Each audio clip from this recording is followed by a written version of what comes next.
জননেত্রী শেখ হাসিনা বাংলাদেশে ফেরত আসবে কেউ যদি ভাইবা থাকে যে সে আত্মসমর্পণ করবে, এটা ভুল ধারণা। সে হলো বোকার রাজ্যে বাস করছে। জননেত্রী শেখ হাসিনা কোথায় আত্মসমর্পণ করবে? এই দেশে কি আইন আছে?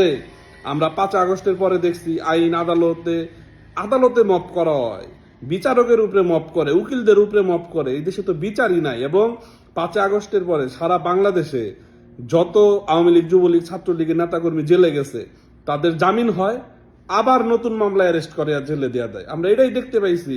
আবার জামিন নিয়ে বের হয়, 1 মাস পরে 2 মাস পরে আবার তার অ্যারেস্ট করে আবার জেলে পাঠিয়ে দেয়।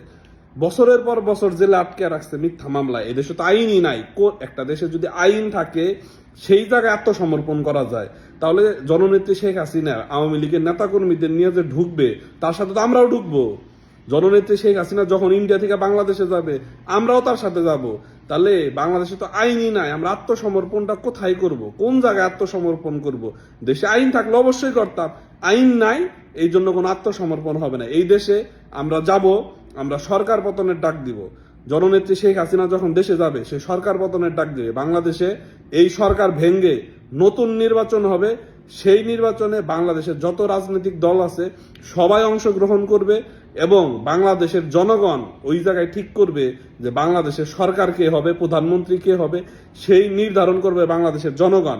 কারণ এই নির্বাচনে আমরা কি দেখছি? আওয়ামী লীগের মতো একটা বৃহৎ দল, যে দল না থাকলে বাংলাদেশ স্বাধীন হইতো না, বাংলাদেশের মুক্তিযুদ্ধ হইতো না, এখন ওই দেশ পূর্ব পাকিস্তান থাকতো, পাকিস্তানের আন্ডারে থাকতো, বাংলাদেশ নায়ের মানচিত্রই হইতো না। সেই দল রে দূরে রাইখে, বাইরে রাইখে, নিষিদ্ধ কইরে অবৈধভাবে একটা নির্বাচন হয়েছে। সেই নির্বাচনে বিএনপি সরকার গঠন করছে, তারেক রহমান প্রধানমন্ত্রী হয়েছে। এই নির্বাচন তো আমরা মানি না। না আওয়ামী লীগ মানে, না শেখ হাসিনা মানে, না আমরা মানি। শেখ হাসিনা বাংলাদেশে যাবে, আমরা বাংলাদেশে যাব, এই দেশে আবার নির্বাচন হবে।